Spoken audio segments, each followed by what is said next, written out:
In addition to being an official certificate, the Oxford TCC helps candidates identify their areas of improvement through its three-step process. Diagnostic. Its main objective is to detect the candidate's initial English level within the CEFR. Mock verifies the candidate's English level obtained in the diagnostic and also provides practice before the final exam. Certification. It certifies the candidate's English skills in the level obtained. It includes a speaking examination which is carried out by native English speakers. What are the benefits of having the Oxford TCC in your school? The price is accessible. The cost is the same for all levels. Examination dates are available all year round. The school decides when to apply the exams. The digital results are sent 5 days after taking the exam, and candidates will receive the exact percentages obtained in each of the skills tested. The physical copy of the certificate is delivered 3 weeks after finalizing the process, including the speaking assessment. The whole process takes place within the school facilities. The Oxford TCC is the best option for certifying the English level of students and teachers alike.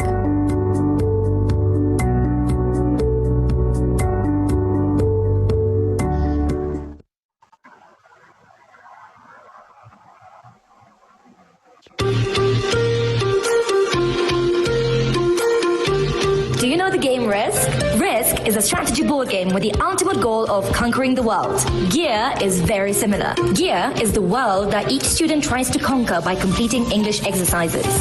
Gear is the new digital platform that includes exercises based on the Common European Framework of Reference for Languages, designed to improve the student's English level. It includes practice exercises for the entirety of the school year.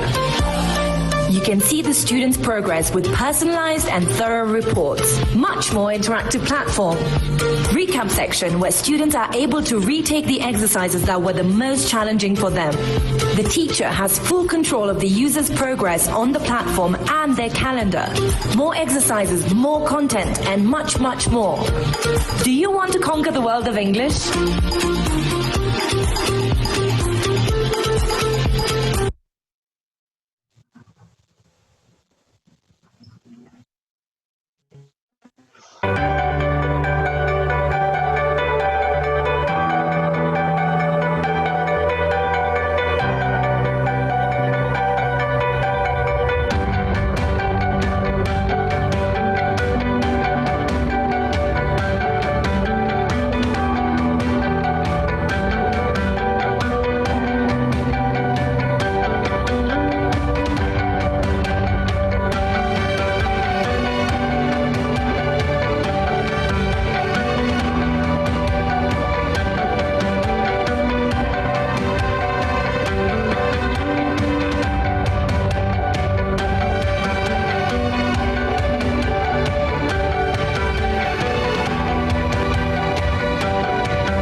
Hi everyone and welcome. My name is Arim Lopez and I will be your host today. Thank you for choosing to join this conference. In order to have a smooth interaction, please know that we will be taking in between 15 and 20 minutes once the speech is over for the Q&A part. You can click on the participants button on your bottom right corner, so you will find the raise your hands button. For the participants who will be joining the 5 p.m. meeting, feel free to drop once the time requires. This is a wonderful opportunity to learn and develop effective communication tools. Not only do we wish to communicate, but we also wish to connect. Our next speaker is the Head of Languages and International Affairs at the Centro Escolar Torreblanca. She has more than 20 years of experience in the educational field. She's certified in ELI Methodology by the Miami Educational Research Institute, and she also has published a science textbook for elementary school. Please help me welcome Nellie Enriquez. Well, first of all, thank you for joining me and for finding this. And also, I would like to thank Bill for the invitation to be able to share some of the things that I've gone through and lived while I've been a teacher. So just if you can write in the chat, are you watching me from? If you're from Mexico, if you're from I don't know, Brazil, just there so I can have an outing of who's watching. To begin, I would like to tell you that today the main point of the talk is to share some of the things that I've been living with students related to the social emotional learning and teaching.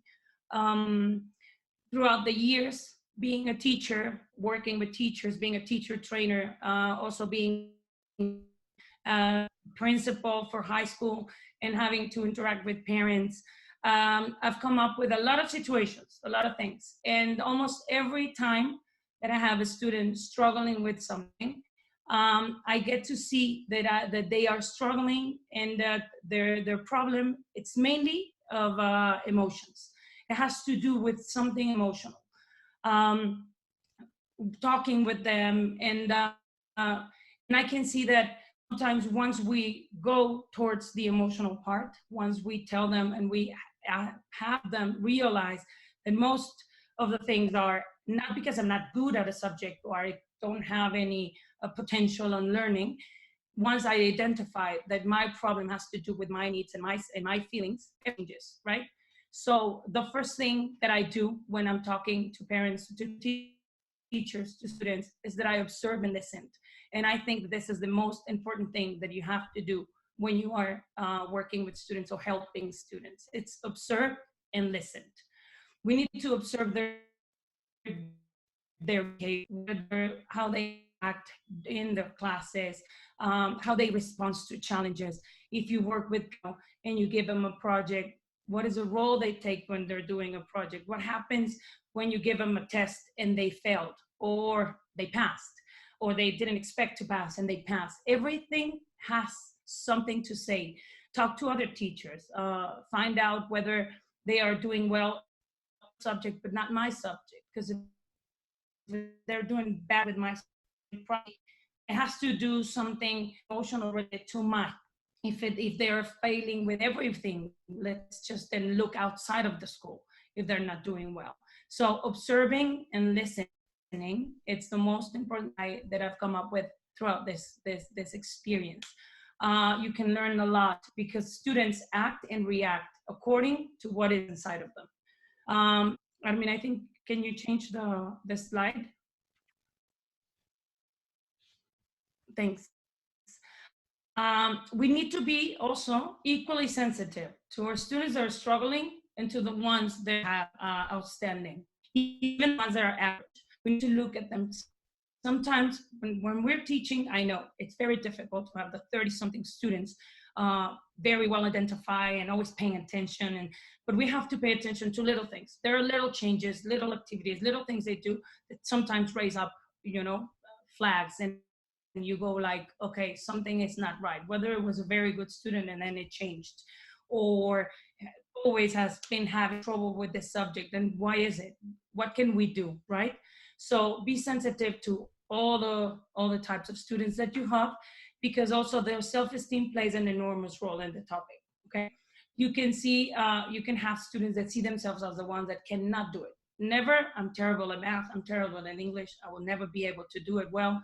Or the ones that believe that they're so good that they cannot fail, right? I always have to have good grades and there's no room for failure. Students not only have what they feel and what they think of themselves, but also they have pressure from the outside, whether it's from teachers, from parents, okay? They're in a classroom full of outstanding students, or in a classroom where everybody is average and I'm the good one. So all of that to do, there's a context to it, and we have to always know whether their family is going through something difficult, either the middle or the grown-up, the big child, you know, the older child, or the little one probably is the one that they always have cared for, everything. That is why, like I said, observing and listening is always very important. Take notes, write them down, okay? But always, always be with your eyes and ears open. I'm gonna share two stories. One of them is of a struggling student, and the other one is of a outstanding student. The reason why I am doing this too is because I want to show you how, with these two students in different settings, both of them had an emotional thing and caused them trouble in different areas. My struggling student, she was a very good student. I mean, talking about average in grade, but very good student. This kind of student that never makes any noise, right? She wouldn't participate that much in classes. She would never misbehave. She would never have any trouble with teachers. Very good parents that were always there. Every time we call them, they would come to meetings together, not divorced. No money problems in the family, right? She would do average in most of the classes. Math was the one that she was terrible at, always failing, whether it was a quiz, a test, class, whatever. She was always struggling with math. But everything else was fine.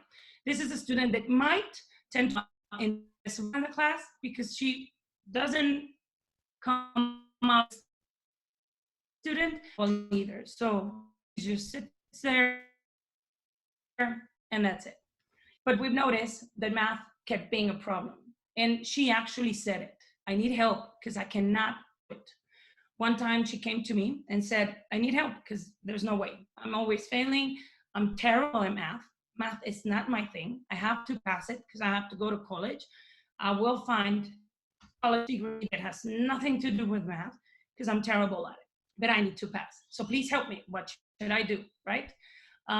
She even thought and got this idea that she was limited, that there was no way her brain was capable of going through any math problems. So first, I did what I just said, observed and listened. I let her speak. I let her say what she was feeling. I even questioned her, like, and why do you think you're not that good at math? What happens when you're answering a math activity? What happens during class? What do you feel when you're working with math? What do you feel when you're working with other classes? This happened with everybody. I kept, getting more information out of her. I talked to her teachers. I talked to the teachers, the math teacher. She would say, well, she never participates. I ask her and she barely answers.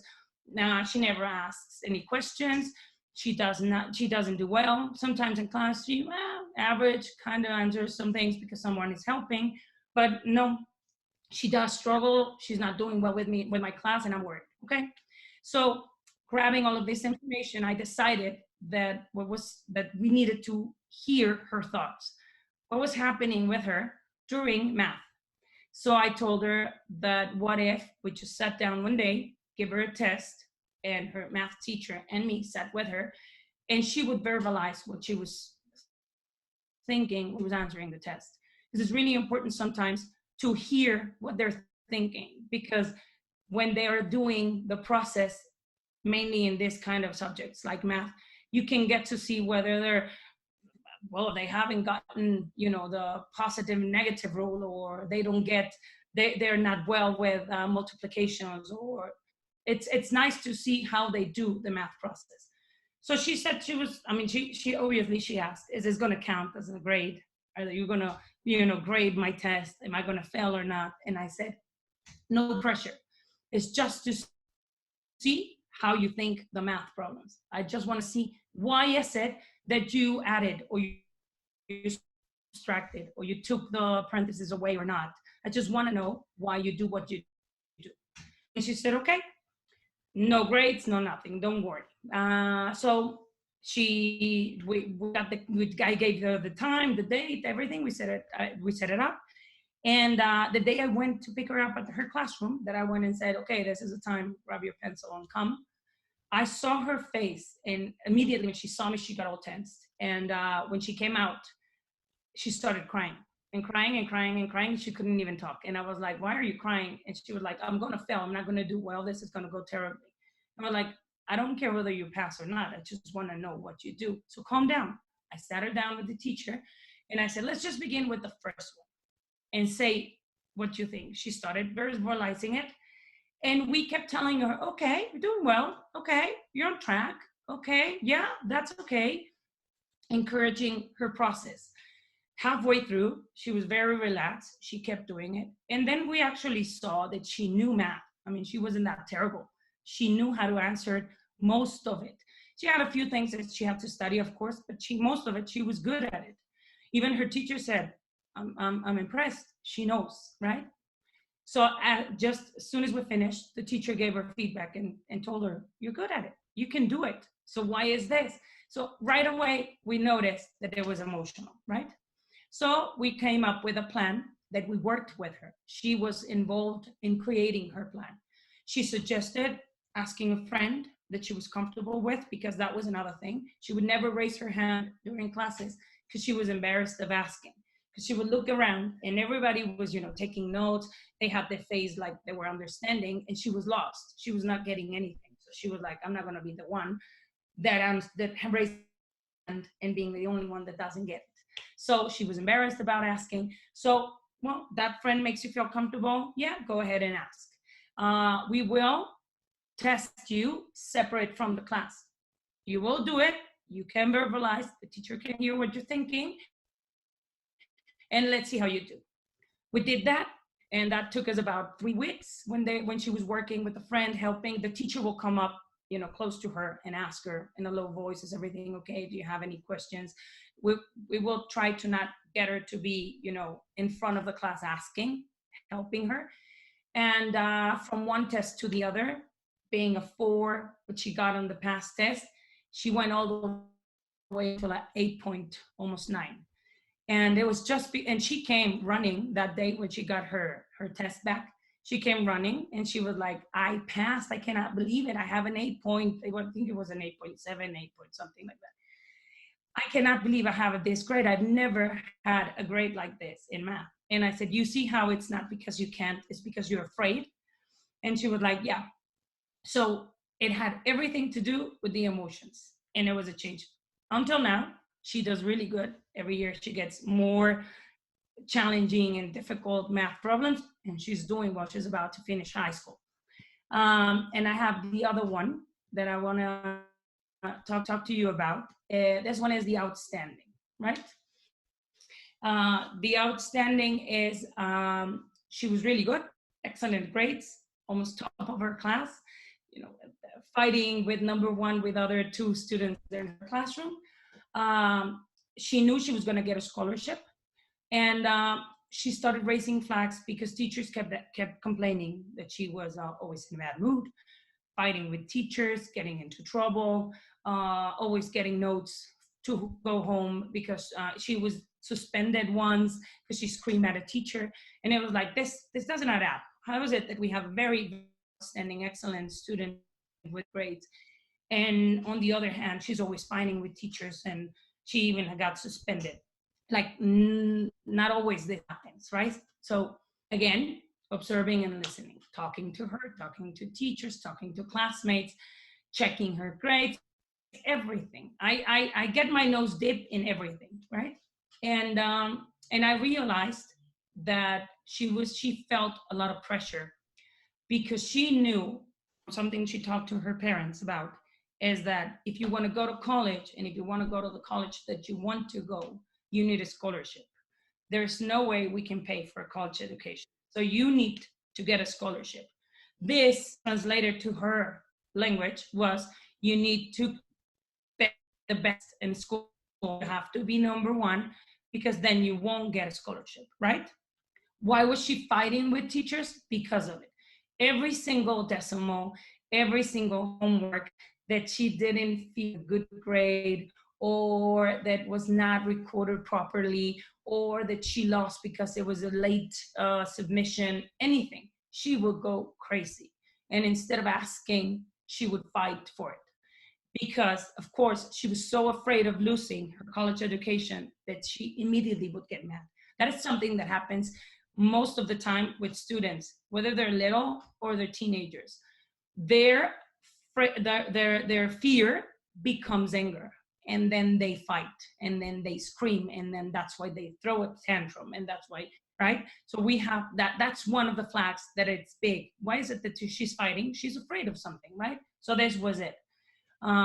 She felt that if she was not able to get into that college, her college education was over for her. Even though, I mean, we know there's a broad names, and there's a lot of places where you can go, even free ones, right? Like UDG, or like the state school. But for her, it was these or nothing. So the first thing I did, after that I talked to her and everything, I told her, why don't you sit down with your parents and ask them about amounts. Tell your dad, how much can you pay? Because he's paying right now, right? He's paying for your school right now. So ask him, how much can you pay every month for my college education? And from there, we can begin. So she came back and she said, my dad said this amount. And I was, okay, so how much is a semester?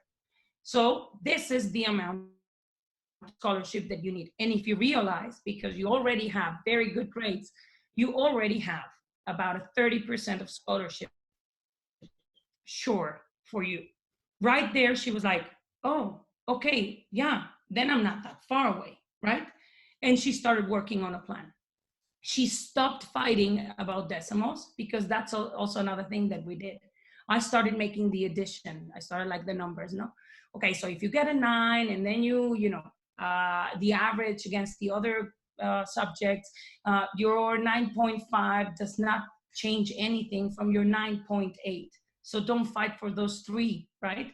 Just try to gain them in another place. Don't get in trouble with your teachers, because then, of course, your behavior then has an impact on your scholarship. So I helped her see and set up all her reality, and everything went down. She stopped fighting. She stopped being afraid. She saw it as something that could happen.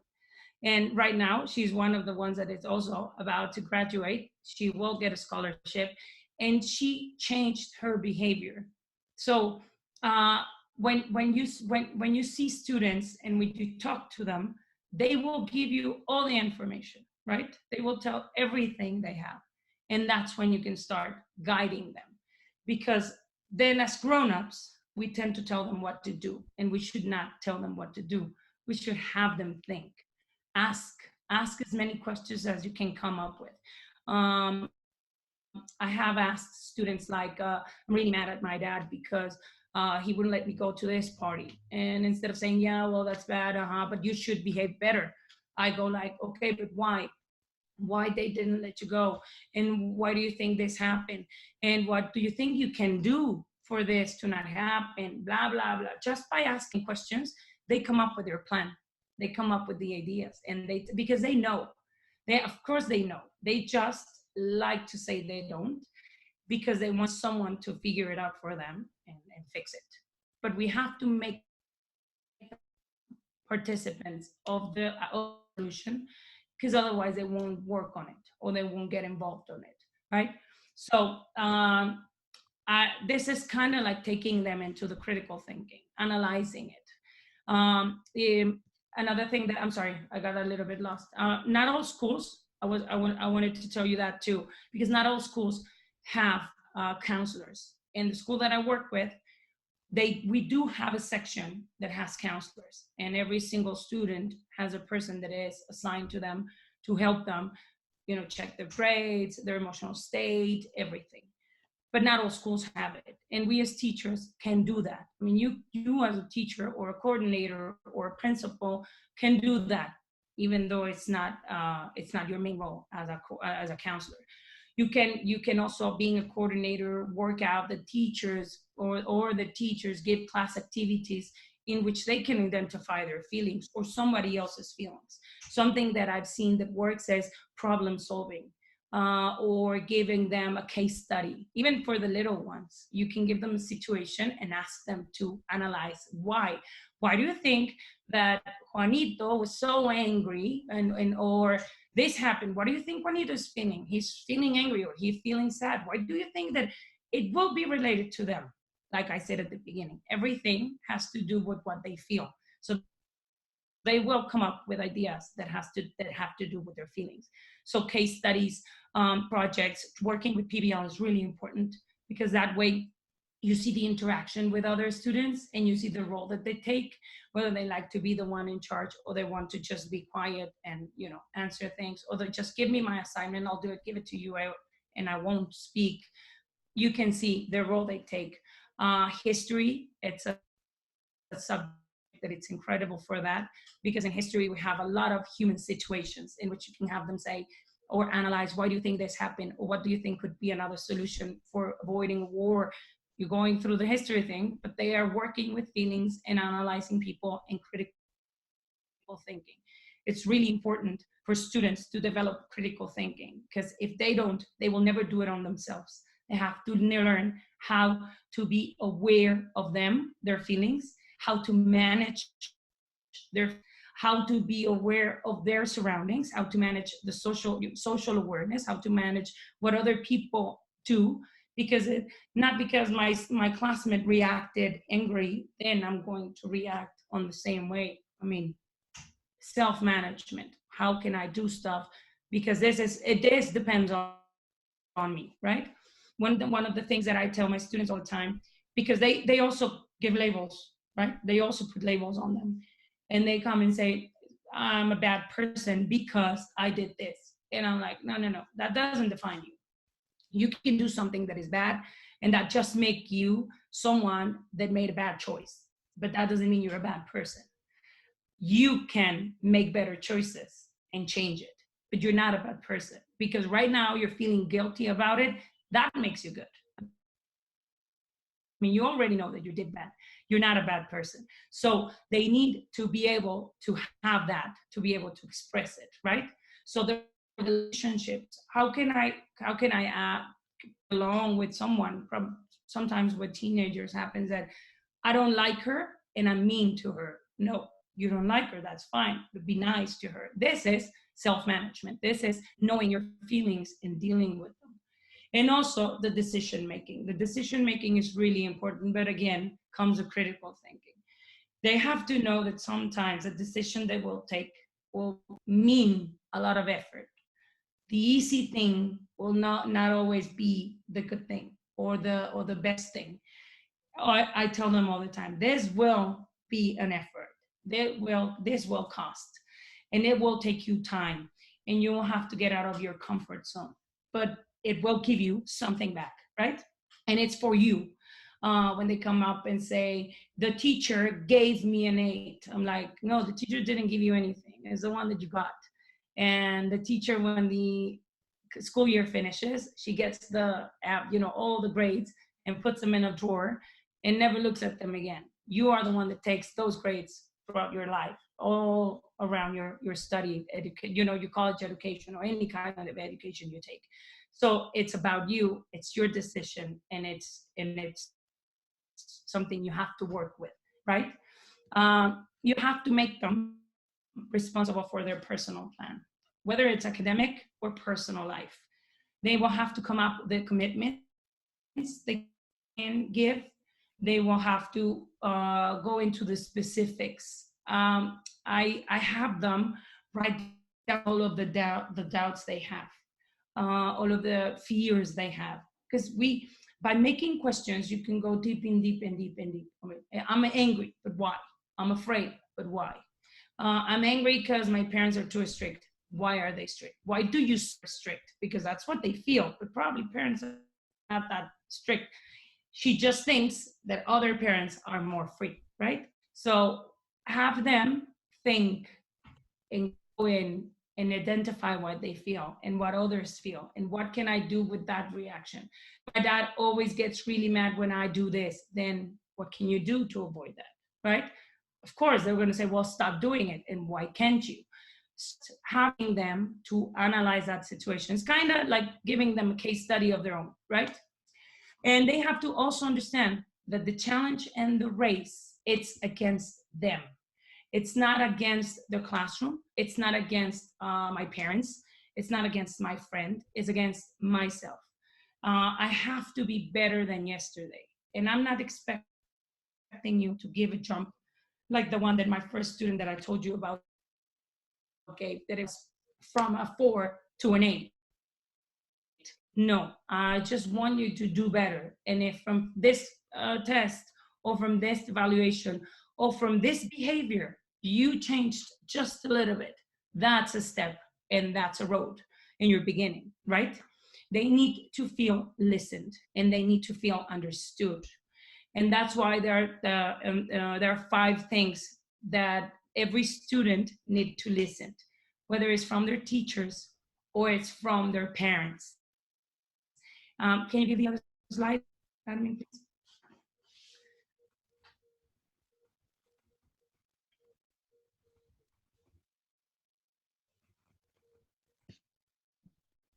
I will tell you them before they begin. It's, I am proud of you. That's, you have them, they're proud of them. Whether they gave a big jump, a little jump, or anything, that you're proud of them. Even though they're failing, you're proud of them. They're good people. They're someone that you admire for something else. They're good at school, but they have to have something that is nice. Just use that. I am here for you. That's another thing. Look for me. Talk to me. I want to understand you, because that's something else. That's why I said, don't tell them what to do. Guide them on saying what they want, because they need to feel that we understand what they feel. Sometimes using yourself, I talk to them about me all the time. I tell them, when I was your age, until last year, I used to be a high school principal. And I always told them that being my high school studies were the worst. That's when I was always getting into trouble, getting bad grades, that I jumped from one high school to another one, that I even was in like 3 different high schools. I finished high school on my own because my parents didn't want to pay for another one. I always tell them that I was terrible. And even though I was sharing that very personal and not that nice part of my life, they kept coming and asking, because they saw that I do understand what they're going through. I mean, I don't expect, I just expect you to try harder and be better, right? Also, I trust in you, because that means that everything that you say, I'm going to believe it. And everything that you tell me and everything that you need, I'm going to believe it. So I trust in you. When you give them trust, it's a really big weapon. They start feeling they are responsible. I even tell them, make sure that what you say, it's true, because I will interfere and I will do something based on what you say. Don't make me go fight for you based on a lie. If I'm gonna fight for you, it's based on the truth. So I trust you, right? And also, and I care for you, or I love you, whatever it is, because this can be given to parents. Sometimes I have told parents, these 5 things is what your daughter needs to hear from you. So tell her you're proud, tell her you're there, tell her you're trying to understand what she's going through, tell her that you trust in her, and tell her that you love her. Right now, this is what is happening. Kids are not connected to their parents. There's no communication. They are not talking to them. They just talk to them to get money, to get a permission, to just say something that happened in school because they need them to fight for them, but nothing else. There's no communication. There's no connection. So we see that lack on the students, and they tend to now look more for teachers. We need to be open for that. Right now, parents and students are all the time in classes, in their houses, I'm sorry. And even so, they're not speaking. Even that, they're not interacting. If it's not there, it's not happening, even though they are in the same 4 walls. So try to be open for them, try to be there for them. I know that we are giving classes long distance, right, throughout a platform or email or sometimes a Zoom, but send them a message. You already know which ones need you the most. Or if you realize some of your students are not sending any work or they're not doing their assignments, send them a message. Tell them, I'm right here for you. Is there something happening? Do you need anything? I've noticed that you've been late on your submissions twice. You need more time. You need me to guide you more. Are you getting everything? Be there for them and make yourself available for that all the time, mostly now. Because what will happen is, and when we go back to school, the emotions will be more. There will be more emotional problems, to call them that way, with our students. They will have been through stuff in their houses, whether it's parents don't get along well, and it was very evident living all at the same time, all the time, lockdown. My dad lost his job, and now we're going through an economical problem. Someone in the family got sick. We don't know. So, of course, when they come back, they're going to have tons of stories. We have to be open. We have to listen, and we have to be willing to help them and guide them. I don't know. I mean, if you have any other thing to add, or if you have any questions, that is almost it. Thank you so much, Nelly. Yes, I think we can go ahead with the Q&A session time. And if you have any questions, you can raise your hand or just go ahead and ask it.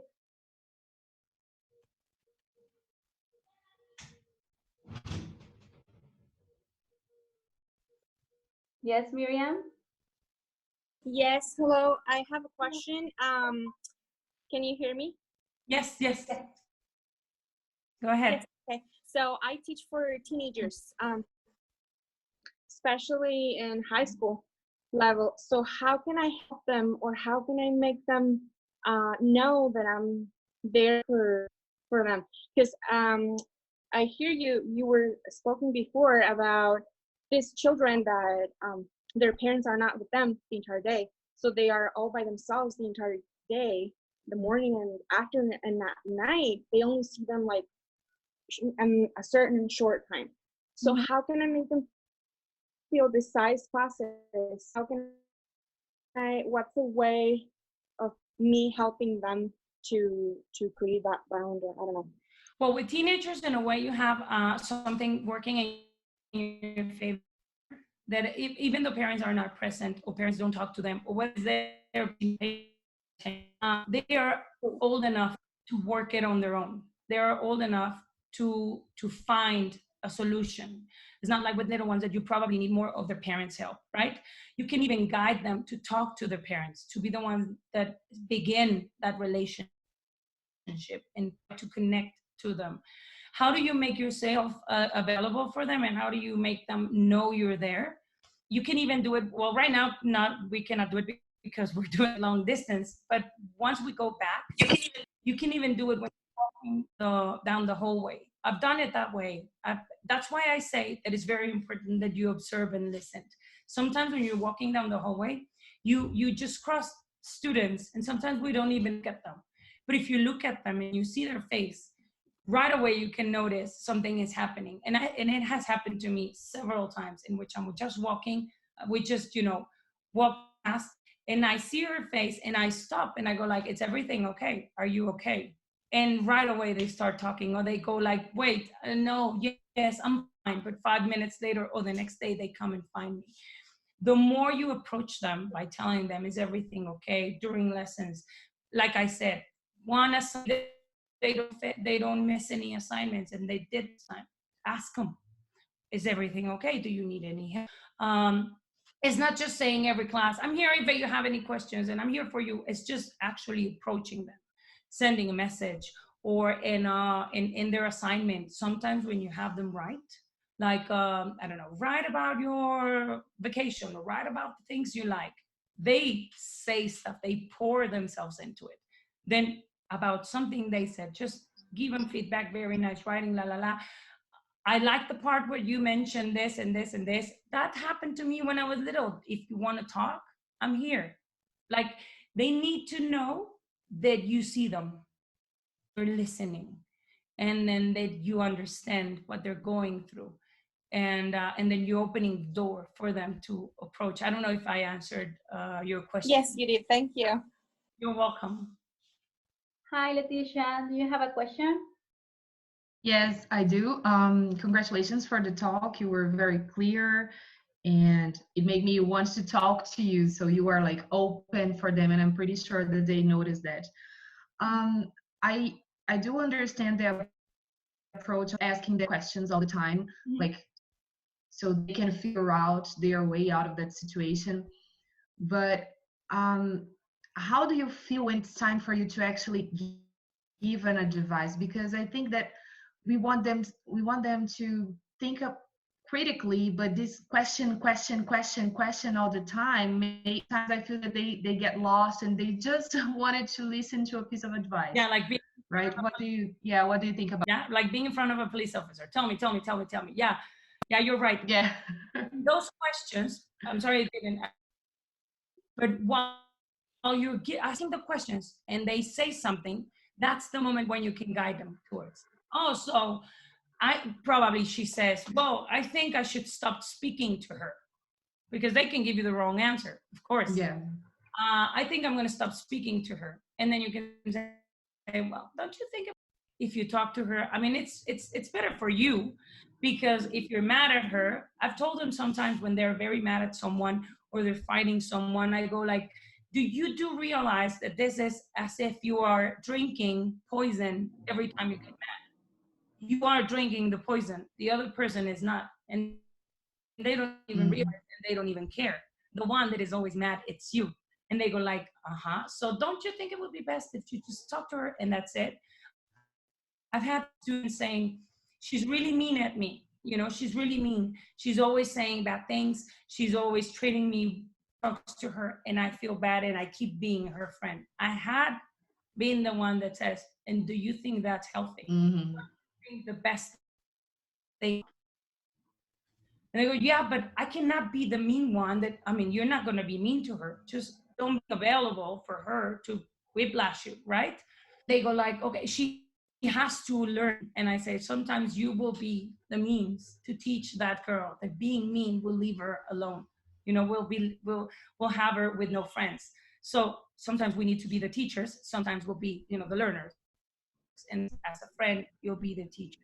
So just don't be mean, but move away. That's the moment in which you can start to know, like planting the seed, giving a little for them to go like, oh yeah, okay. What I meant was not telling them what to do, as in, well, you should stop talking to her, because that's right. You have to stop being friends. That's like giving them an order. On the contrary, when you say, don't you think it would be better for you if, right? That's an option. Thank you very much. You're welcome. Does anyone else have any other question you may want to ask? This is your time. About the topic that I've been talking about, you can find a lot of research. It's social emotional learning, and you can actually go online, SEL, and it will give you a lot of the information that I gave you and more ideas on how to implement activities that inside the classroom. There is a page called CASEL, which is CASEL, CASEL, and it is a program that can be implemented in a school. It's a huge thing. You can get ideas out of it. I think we are on time. But it's really important is that, okay, yeah, go ahead. I can play it. Yeah, sure. Thank you.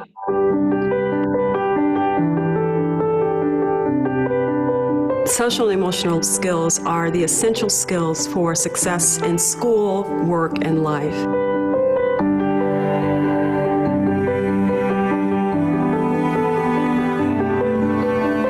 Social emotional learning centers their mind and body. It reduces their emotional tension so they can be open to new content and material.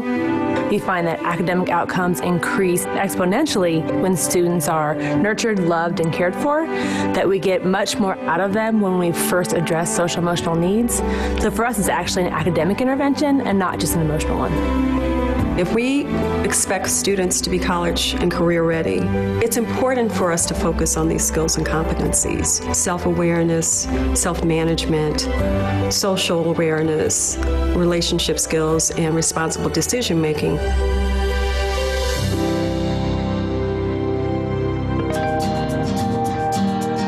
Self-awareness is the ability to identify your emotions, to be able to tie thoughts and feelings to behaviors.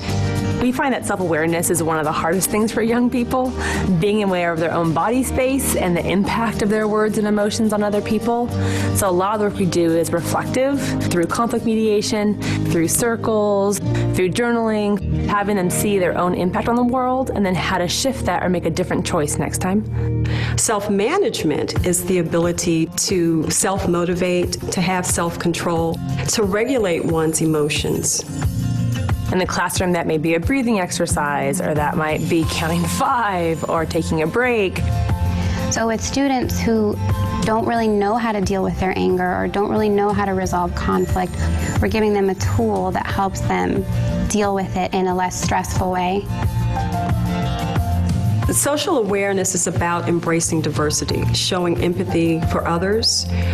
Activities might include service learning projects, addressing social justice issues.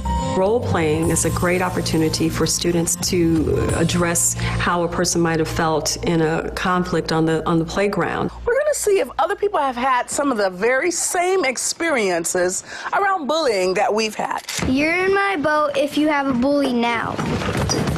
Wow, I see a lot of people. Relationship skills are important in project-based learning. It's the ability to work cooperatively with someone, to resolve conflict. It's the one skill you need your whole life. You may not need calculus tomorrow, but you have to know how to work in relationship, whether it's for a coworker or a life partner. You have to know how to handle conflict and how to handle challenges. Sometimes at recess, Hermione would come over and just start talking about us and saying mean things. Is it your job to make Danae's job at school hard? No, I know it's a form of bullying, and sometimes I'll say sorry to her. So you choose to be someone's ally and make a better choice. Responsible decision-making is considering the well-being for self and others. It's evaluating the consequences for various behaviors or actions. We do this through shared agreements, one-to-one problem solving, or having students debate an issue. If you were like, hey, Kashida, what can how much does an A cost in this class? And you took out your wallet and I was like, I think $50 would work. Which one of us would be corrupt in that case? You're the one that's asking for the money? We're truly teaching these students to be productive citizens. We're teaching them life skills. We're teaching them how to problem solve effectively. We're teaching them how to be resilient. I think of all the billions of dollars we've spent on Title I and all these intervention programs, and when all is said and done, what do we have to show for it? I think we're trying to teach technical things instead of devoting some of the resources to teach who you are as a person. Once you know who you are, then learning becomes exciting because you've already established a discipline.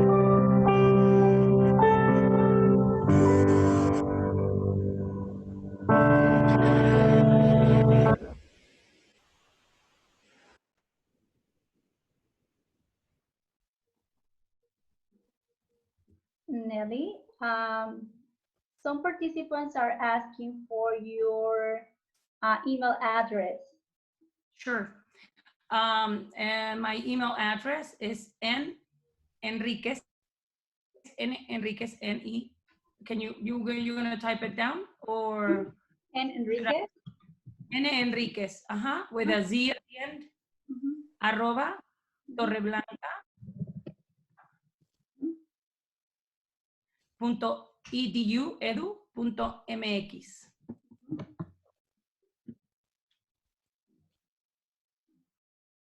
You can email me if you have any questions or doubts, or you come up with something for a student and you don't know how to, I mean, a lot of it is intuition. I'm pretty sure that once you are talking to a student, it will come up. It will guide you. You've been there. I mean, we've been elementary students, we've been teenagers, and we always remember what made you feel this way when you were little or when you were a teenager. Let's just not forget we've been there. And mainly with teenagers, we have to always remember that we were teenagers and we were difficult. And that's a really, really difficult stage of their life. I think this is the moment, and as you know, when you've seen it, where students have no idea what they want, where they're going to. They just even hate themselves in a way. One day they wake up happy, 5 minutes later they're mad. So it will come up with a lot of intuition. And I'm pretty sure that once you start exercising this, observing, listening, talking to students, it will just flow. We are teachers for a reason. We love being teachers. We love interacting with students. So most of it is there already inside of you. So I'm pretty sure that you'll do and you'll be able to do it. But anyways, anything, feel free to ask, okay? And send an email and I'll be glad to help you out. Well, thank you everybody for joining us to this session. Anyone that has registered for the 5 p.m. meeting, feel free to drop one. If you don't have any other questions. Thank you very much. I really learned a lot from this session. I love it, I enjoy it, and I'm going to write to you because I wanted to clarify some doubts about my teaching strategies, and to know how to deal with the students. Okay, thank you very much. I really appreciate it. Thank you, John. Thank you.